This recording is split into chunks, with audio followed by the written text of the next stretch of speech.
Welcome to Salcedo Paranormal. It is Wednesday, July 13th, 2022, and tonight we're going to finish talking about, at least for now, video games and the paranormal. As always, you can find all of the episodes of the podcast, along with links to social media, ways to donate, and ways to contact me at the podcast page, which is salcedoparanormal.podbean.com. That's SALSIDO paranormal.podbean.com. And always happy to hear from you all, whether you have comments or questions or topic suggestions for shows, or if you have stories of paranormal experiences, whether they're your own or others that you trust. Happy to either read those or have you join me on the show to talk about them. And so far, we had a couple of people do that, and always looking for more.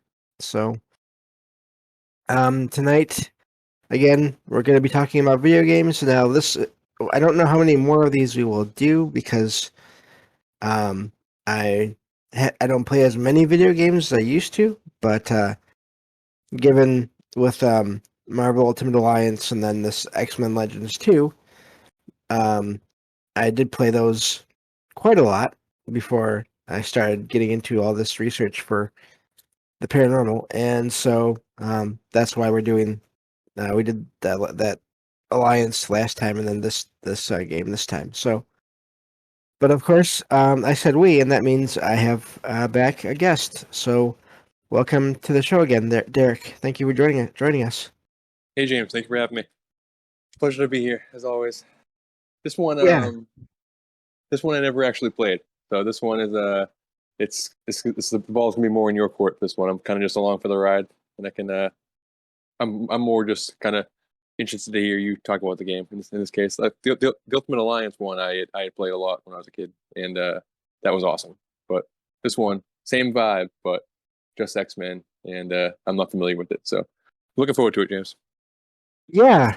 So, I'll definitely be just going over the summary here. I'll just stop probably after each paragraph in the wiki file I'm using, and then you can comment, and then we'll go from there. And then I'm sure we'll talk a bit more after, because it won't take a ton of time to cover the plot, but there's a lot of little things we could talk about based on that too. Perfect. So, now this game is very loosely based on Marvel Comics, the X-Men comics. So that is one thing to point out here as we go through. This is not technically a canon storyline from the comics. What, do you know what yeah. year it was? Do you know what time period it was? Let's see here. Let me Like see roughly? if I can find it. I believe it was two.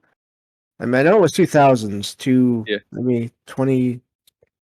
I'm looking It's here. I kind of don't see it right away. it like kind of has that like in between vibe where it's like it still kind of has the early Fox X-Men where they're all wearing like kind of leather, but like they're kind of starting to use their actual costumes now for this, kind of moving towards the late 2000s where it's exactly comic accurate. So it's kind of like that bridge aesthetic in between those two, like the really dark to like the bright yellow Wolverine suit and stuff. Right, and I just found it 2005, September Yeah, of that makes sense. 2005. Yeah, Yeah, that makes sense.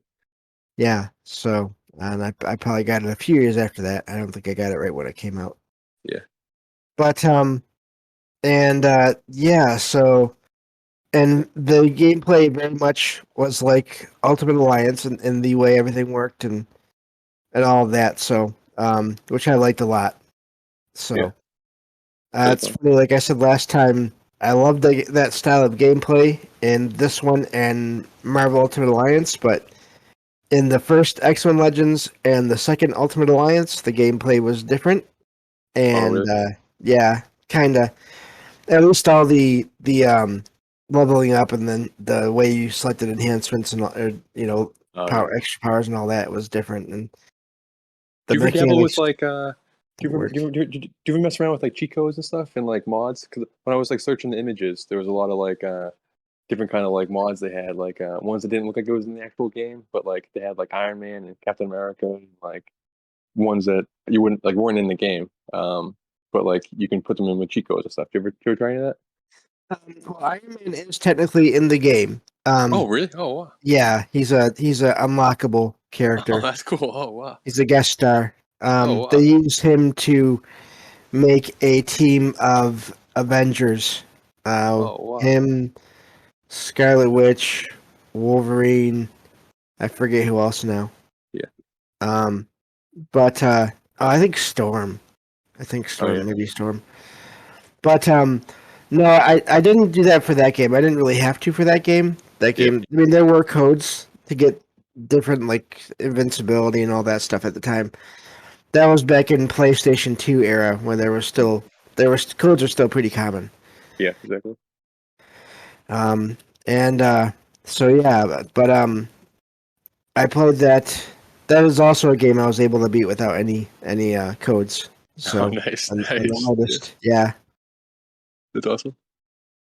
And so yeah, so the game starts out with a cutscene, um, and it's basically the X-Men, which is at the time the ones that show up are Wolverine, Storm, and Cyclops. Yeah. And you know what? You mentioned the mix of the leather with the kind of the spandex. It was I recognized the costumes the way they were designed, and I think it was modeled after I think the Ultimate Marvel line Yeah. storyline comic started coming out around that time. Yeah, that makes sense. Yeah. And I think a lot of those costumes were based on those costumes that the way they were drawn in that series. Yeah.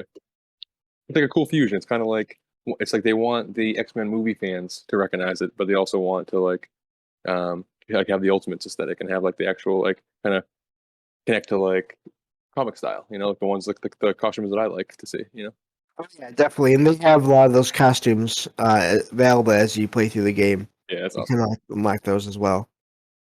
Um, so let's see here. So yeah, the those three X-Men show up at this military base, and of course Magneto shows up with Mystique and Sabretooth, who are part of his Brotherhood. It's really funny how things change. In this game, they're not referred to as the Brotherhood of Evil Mutants. It's just the Brotherhood of Mutants. Oh yeah, yeah. That's how it is in the you ever watch Evolution, the animated series, like X-Men Evolution? I saw parts of it. It's Yeah. pretty good. It's pretty good. I think they're just the Brotherhood of Mutants in that. I think, and it's kind of around the same time period too. Okay. Yeah. So but those three show up and they break into this military base. I think it's in Greenland. The article says here. Yeah, Um, because both who is it? Xavier and Polaris have been kidnapped, yeah, and they've traced them to there, or at least Xavier anyway. So they get there, and of course, between the two groups, they take care of all the opposition. yeah. For Uh, for, for full disclosure, I watched all the cutscenes and everything, so I'm familiar with like the cutscene yeah, part of it. But there's just major gaps between like without playing the actual game itself. So, right. but the cutscenes were cool, and like I didn't know what to expect going in, so they introduce it as like the Brotherhood walks in and they're like deflecting bullets and all kinds of stuff, and they're throwing soldiers in the air and everything, and then all of a sudden Yeah, you see Wolverine and you see Cyclops, and you think they're gonna battle, and all of a sudden Cyclops is like, okay, which way? And you realize, oh, they're on the same team right now. What's going on, basically?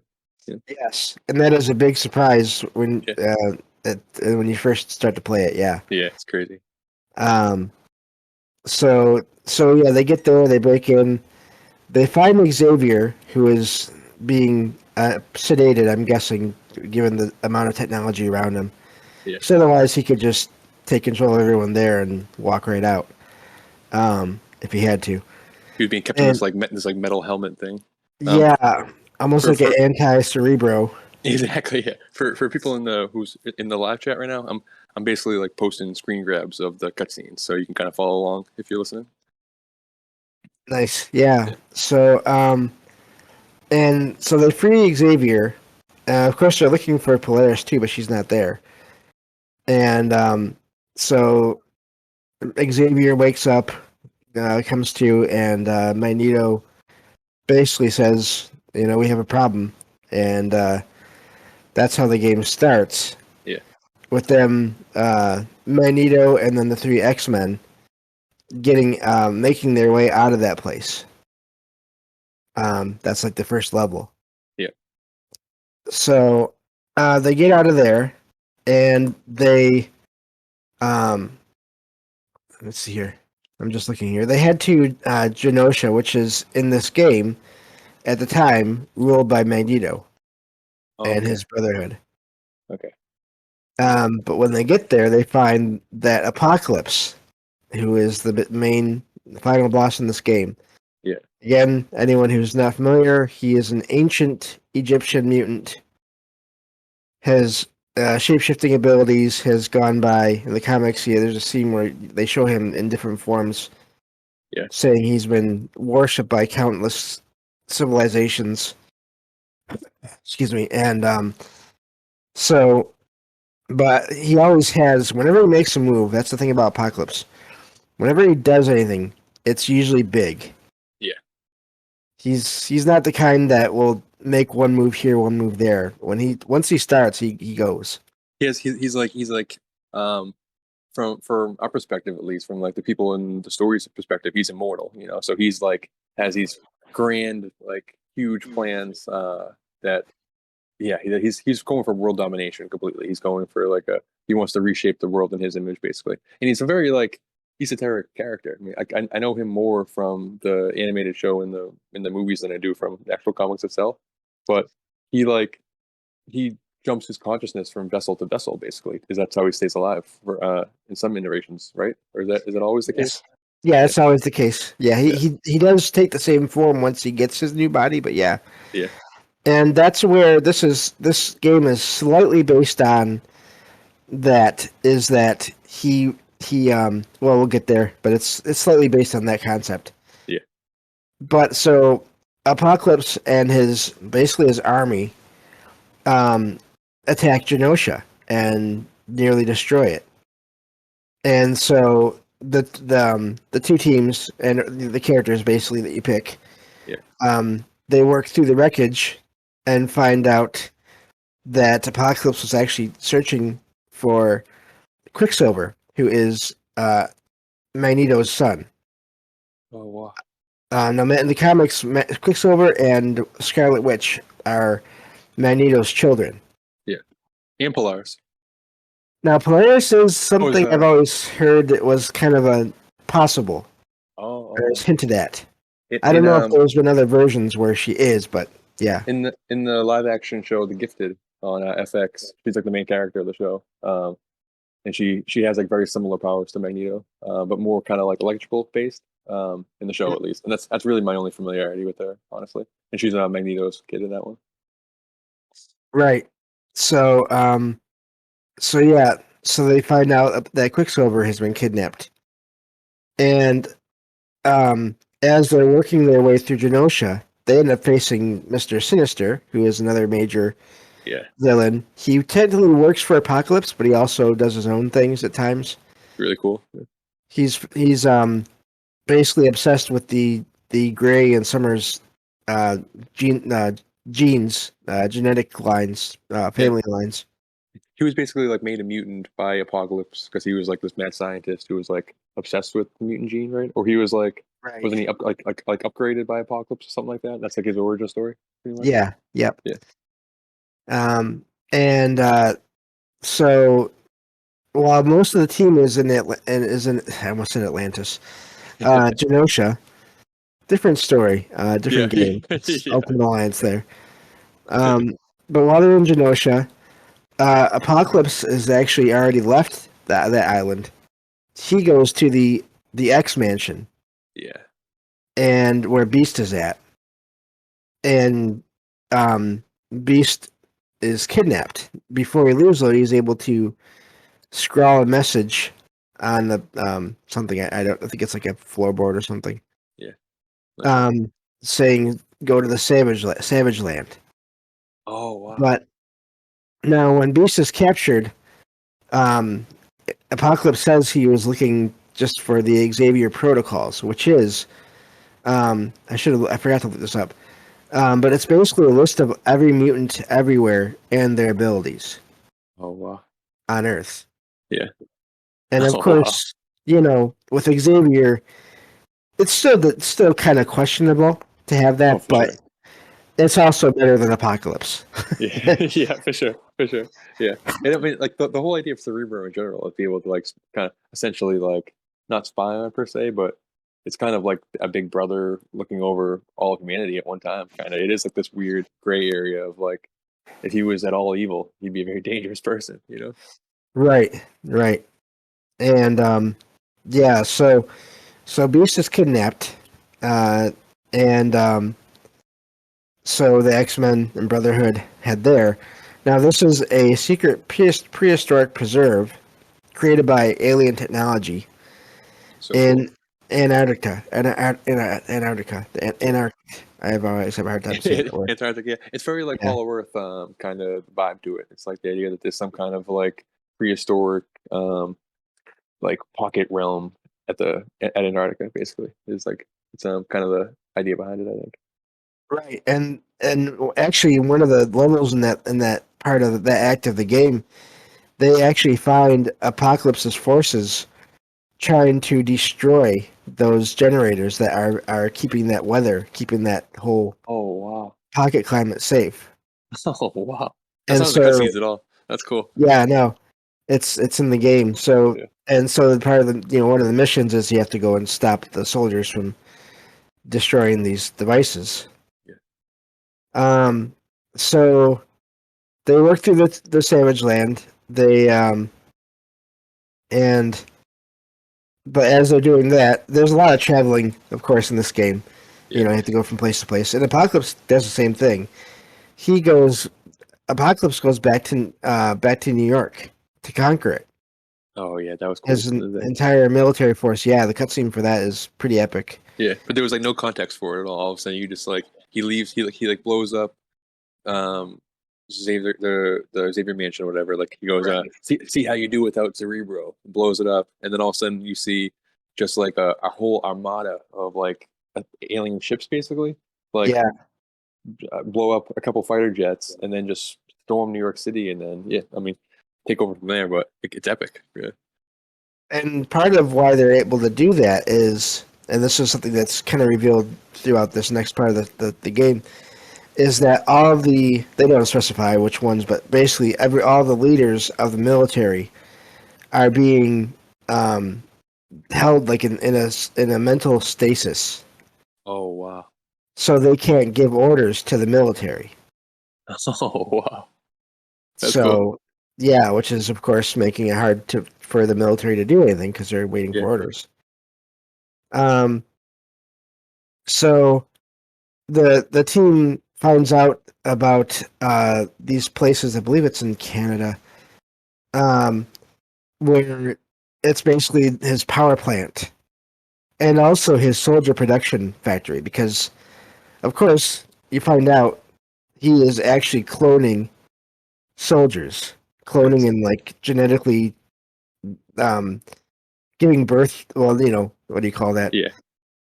Creating soldiers with abilities, the Yeah. mutant abilities to enhance their armor and everything. He drops this like weird like almost like this tower, this like big long like cylinder thing after he blows up New York. Is that like the factory you're talking about in the cutscenes? That's his own. That's his own tower that he just plans Oh, okay. Okay. on ruling from in New York. Yeah, Okay. Okay. Yeah. or at Creepy. least his main base there. Yeah, Yeah. and Very Dark Tower esque. Yeah. yeah, yeah. Except he just brings it. He brings his Yeah. own. Exactly. Yeah. Leave it to Crazy. him to do that. I know. I know. So the teams go and uh, basically to take out these power plants and these soldier production plants. And but while they're doing this, uh, and they also learn about the soldiers being the military being brainwashed or controlled. Yeah. And while they're doing this, they find out that Emma Frost, who is another mutant telepath, uh, and Angel, that's the guy that has the wings. Yeah. That's his name, code name. They're kidnapped while this is going on, and of course, this game, um, because it's a game, it's kind of separate from the main universe. They go through the whole thing with Angel being turned into to Archangel. Archangel. Yeah, that was cool. That was in the cutscenes. Yeah. Yeah, And he goes, um, like he's like he throws a knife at him. Apocalypse throws a knife at him to like see his like new abilities or whatever. He's like, your speed yeah. and strength have increased. And he snatches this knife and he goes like, tell me about your soul. Like, how's your soul? And he goes like, my soul is filled with hatred for the mutants or like for the X-Men. And then you just see like Apocalypse and Sinestro just smile. Like I didn't know that Emma Frost said the same thing happened to her. She just gets kidnapped. She doesn't really Oh, get okay. changed. Oh, okay. Okay. But also in that cutscene, I remember that very well because the angel, that in response, he actually says, "My soul is filled with death for the Death. X Men," Yeah, Death, the X-Men. Yeah. which is a reference to The his Angel of Death. horse, Yeah. yeah, his horseman Horseman. name Yeah, is that? from the Oh, comics. yeah, yeah, exactly. Yeah, yeah, yeah. That's what he says. I'm one of the horsemen of apocalypse. Yeah, yeah. Right. I'm Archangel. Yeah, very Yeah. cool. So, so the team goes to the tower, this dark tower. I like that. That's funny. I didn't think about that. And they find, of course, they had no idea what happened to Angel, Yeah. and they find him, and they end up fighting him and knock him out. But meanwhile, Beast, who is now Dark Beast, another reference to the Oh comics, wow. Yeah. because there is a character from the Age of Apocalypse universe called Dark Beast. Oh, wow. And it's very like actual like biblical apocalypse. Like you have the four horsemen, you have the beast. You know, like Yeah, it's very esoteric. and so Beast is now under Mr. Sinister's control. Yeah. And while the teams are all there, Beast kidnaps Sabretooth. Yeah. And so they all escape. He and Sinister and Apocalypse all escape to Egypt. And that's where you start to find out Get a plan a why, little bit. Yeah. yeah, Polaris, Quicksilver, Emma Frost, and Sabretooth have been kidnapped.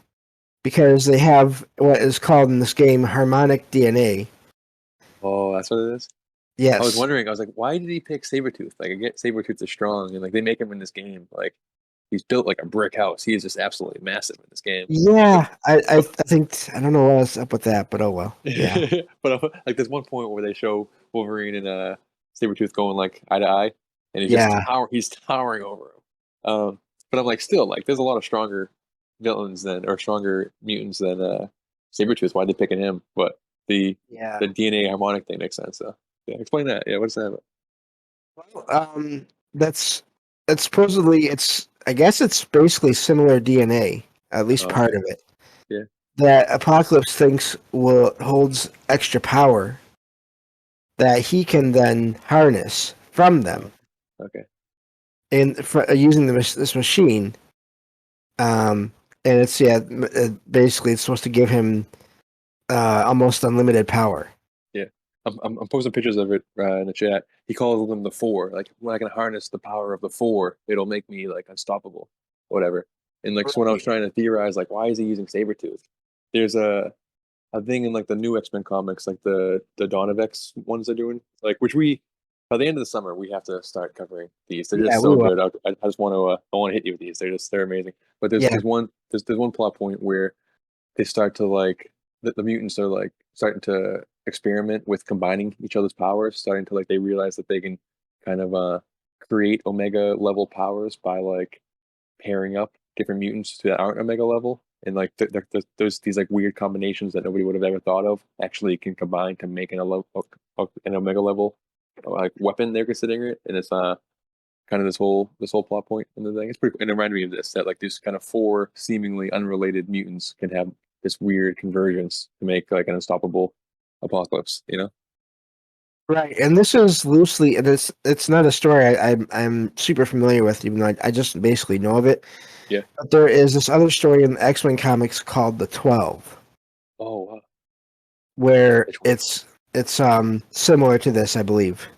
Oh wow. That's cool. 12 Titans. And yeah, and actually in that one, this was like around I believe late '90s, early 2000s, and the plan was for Apocalypse to use the power of these 12 to transfer into Oh jeez. Cyclops' body. Yeah, Oh jeez.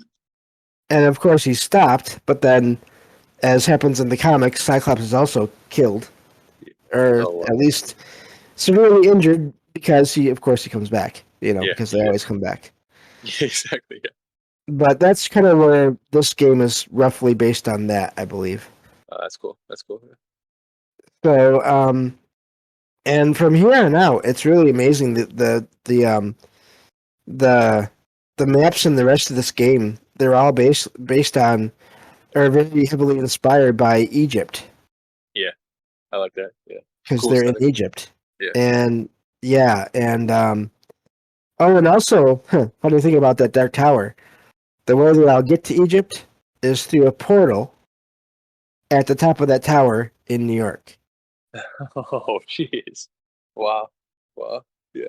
And it's Yeah. cool. It's like a cool added part of the mutant mythos is that it has its formation kind of the um there's all different like retcons with this, but like essentially the first mutant is kind of formed of this cradle of civilization that like at the dawn of the dawn of this like new age of humanity, the kind of like from historical perspective comes out of nowhere, just like fully formed pyramids and all that kind of stuff.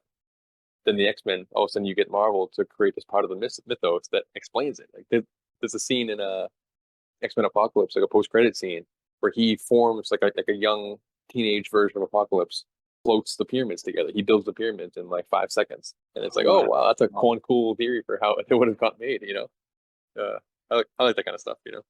That is neat. Yeah, So, and really, the rest of this game is about them getting to Apocalypse, and what they end up having to do in the game in the gameplay is basically siphon off some of the power from those generated by these devices yeah, from Apocalypse, so that he isn't quite as powerful, so that they can destroy these machines. yeah.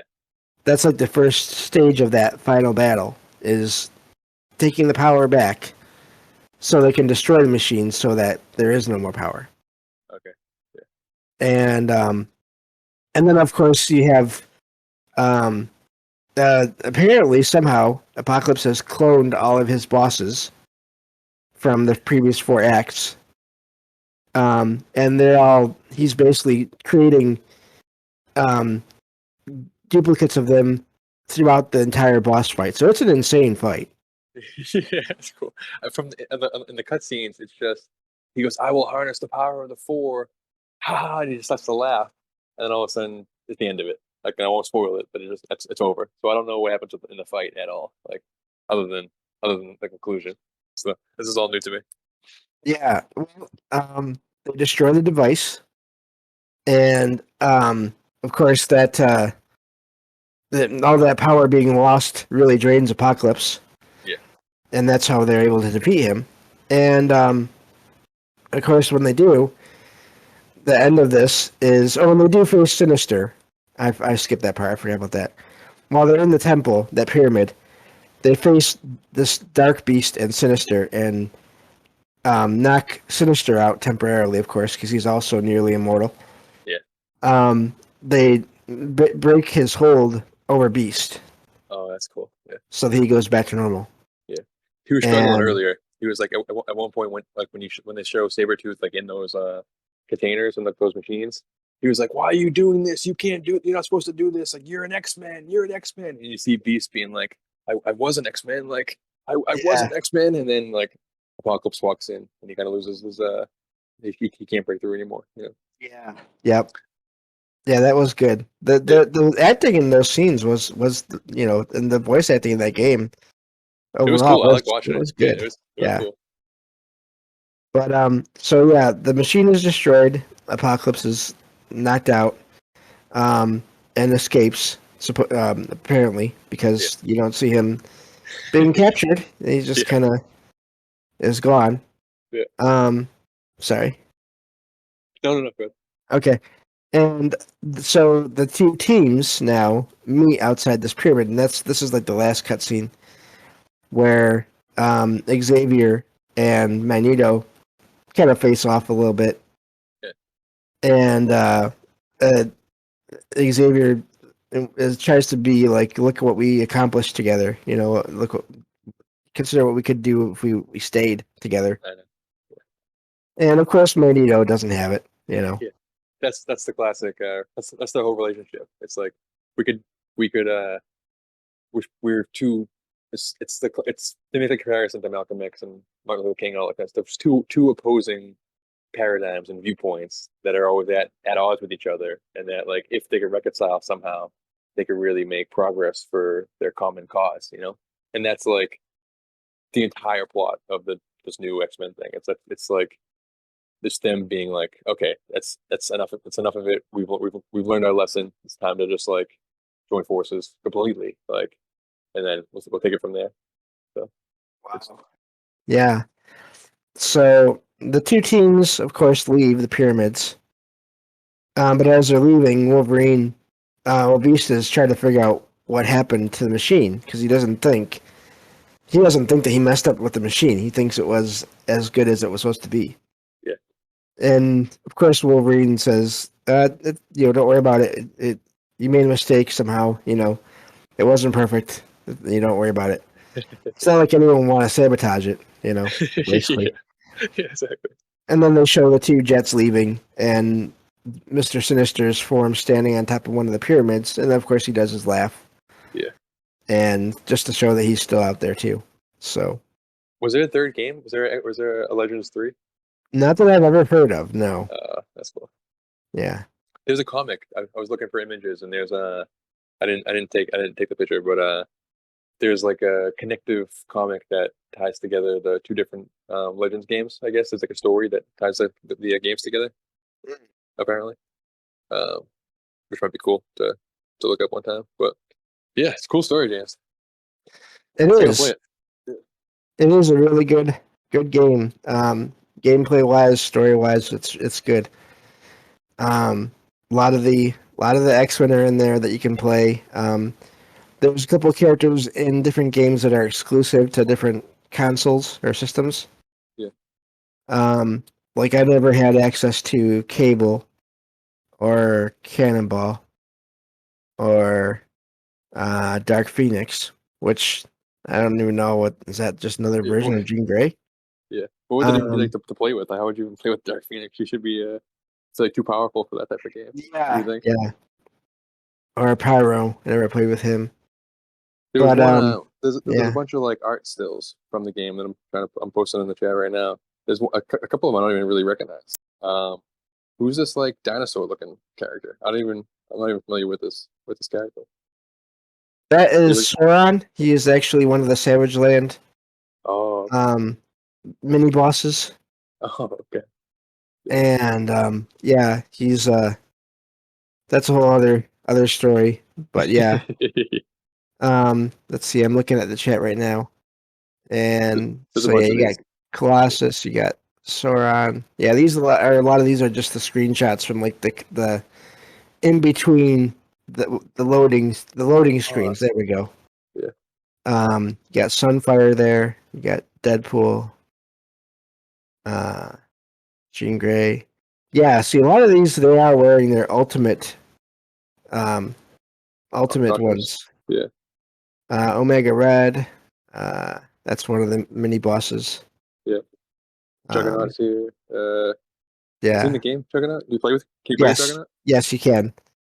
Very And he cool. is good, but you can't rely on him throughout the Yeah. whole because now the Living Monolith is another Egyptian themed character. He takes in power from the sun that then allows him to grow in size and strength.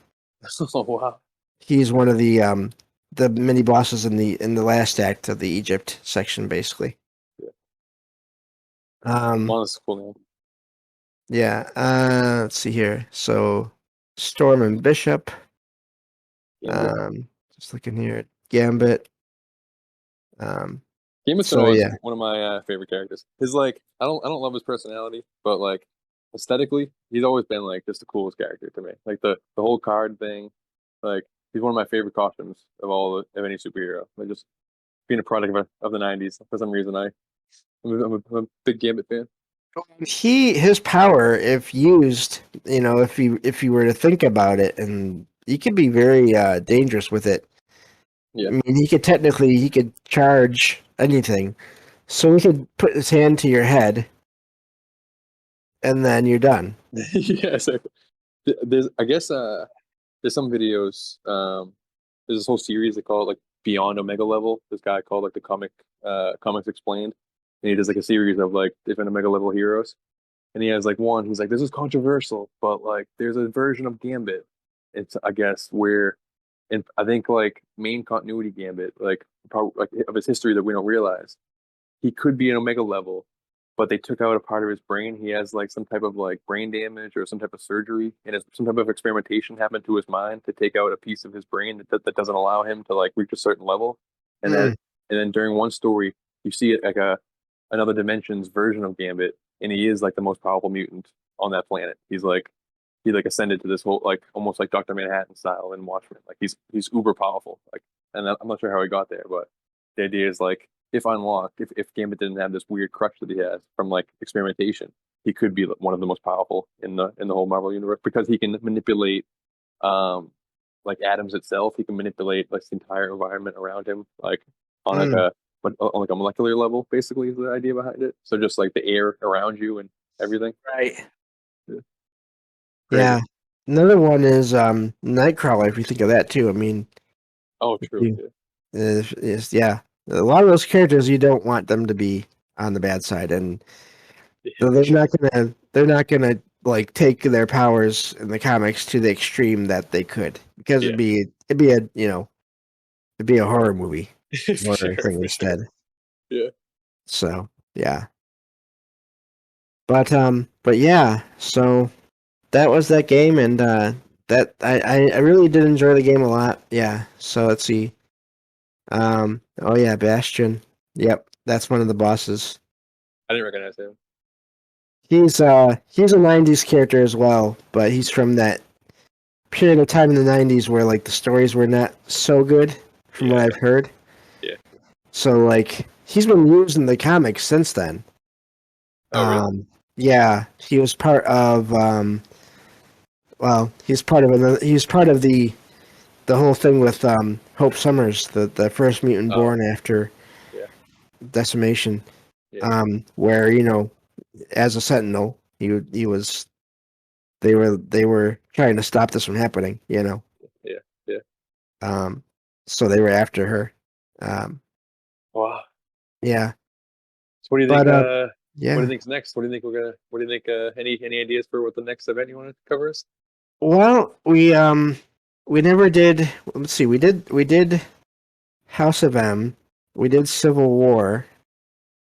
Um, I guess we can check in and see what the next really big one. I think we should really stick to the really big ones Yeah. to get up to the current time. Otherwise, Yeah. we'll never catch up. All right. Um, but I'm sure there was another one after that. I mean, if nothing else, I do think covering that whole story with Hope Summers, so the whole Messiah complex, Messiah War, Yep. Second Coming, Yep. that is an important one. Uh, I think I have complex in physical format. I think so. That'd be okay, an easy one to do. yeah, and War is I think a smaller book. It's not quite as big. I don't think. Yeah. I think it's a limited series. Um, and then now Second Coming, that's a bigger book, I Yeah. think, but it also has a lot of other titles around it. Looking here, I'm looking here in the chat, and I'm seeing Sandman. Now that one I haven't read any of that yet.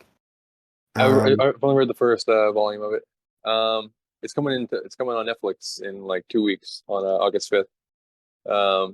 It's a dense, heady book. It'd be a complicated one to Okay. try to explain on a podcast. For sure, it'd be fun to do, but maybe we can like do like a kind of a variation of this and cover the show when it comes out. Maybe bring some other people on, maybe, and do like a thing we used to do, Trouble Minds, kind of have like a discussion about the show. Because you have Netflix now, right?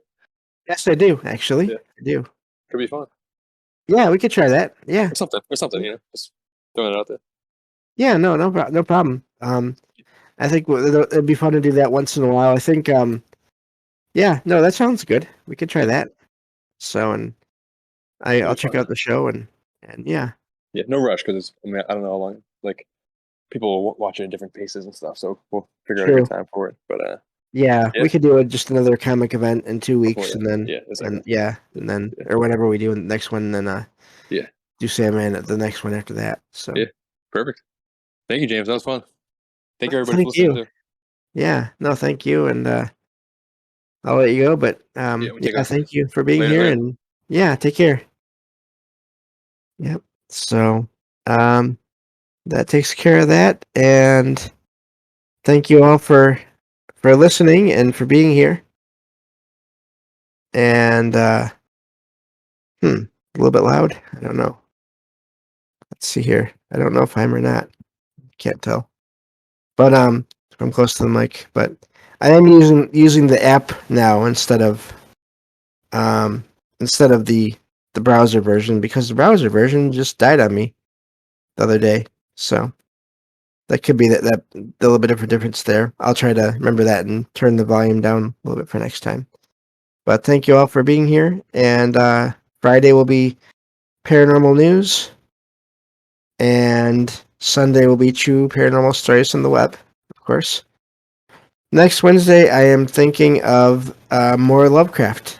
I've listened to the next 5 or 6 stories from that book, so I can definitely get that going. So until then, until Friday, um, thank you all, and I will talk to you then on the next episode of Salcedo Paranormal. Take care, everyone.